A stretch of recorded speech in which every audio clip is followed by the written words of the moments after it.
Excel 2013 saw the introduction of recommended pivot tables. Now, if you've never used pivot tables before, or you need a quick pivot table, the recommended pivot tables option is absolutely fantastic.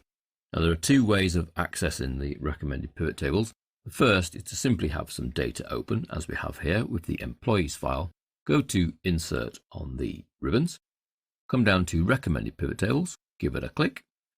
Just watch behind to make sure it's picked up the right data, which it will do as long as there are no gaps in columns and rows. You can have gaps in some of the data, but you can't have a fully empty column or a fully empty row. Now, with our data, it's then recommending a number of tables. We have this first one, count of ID by marital status. So that's going to count how many people are in each of the marital status. We have 47 singles, 9 divorced, 43 married, and then 1 blank, so an undefined one. Or we could have sum of salary by marital status. So it's adding up the total salary bill each of the marital status. We then have sum of sex by marital status. Well, that's just really counting how many people there are as well. Count of ID, sum of salary, so that's doing two things. That's based on the person's title, and then counting how many there are, and then summing their salary. Sum of salary and count of ID. Okay, they're starting to get a bit messy. This one's quite useful. Sum of salary by county. You see it's summing up the total by county. And it has a little plus next to each one, so it will actually expand when we click.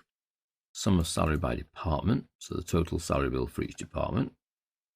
Sum of sex by department, again, not very applicable. Sum of sex by county, same issue, and sum of sex by title.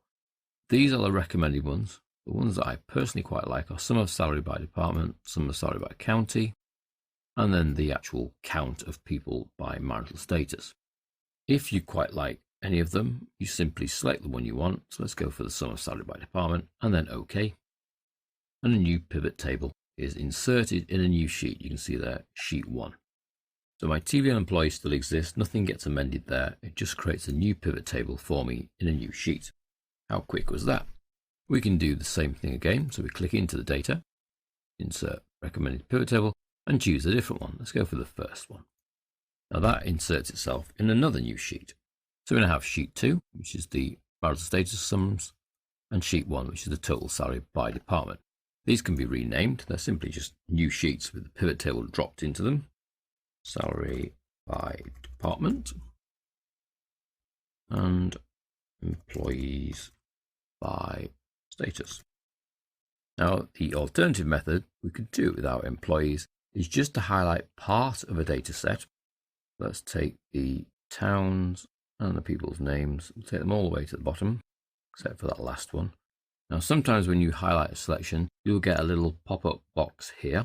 It doesn't always appear though, but you'll find that if you right-click, you can choose Quick Analysis, and that will give you the pop-up box from within which we can choose tables.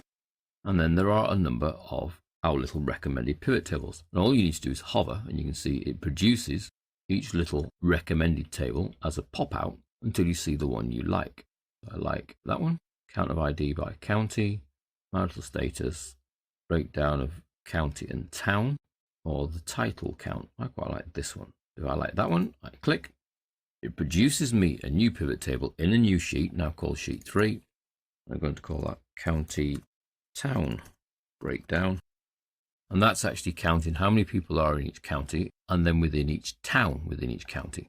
So County Durham has 1 town, but North Yorkshire has 3, and we get the breakdown for the 3 towns. Teesside has 3, and again we get the breakdown. Town and Weir 1, West Yorkshire 2, and we get the breakdown. So that's come from the same data, but using that slightly different route of highlighting part of the data, choosing from the Quick Analysis pop-up toolbar, tables, and then just stepping through the recommended pivot tables. Alternatively, as we did the other two, you simply click into the data, in which case it will use all the data on the sheet, assuming there's no blank columns and rows. Insert recommended pivot table, and that's when you get the floaty box with the recommended pivot tables in. So a very quick way of creating pivot tables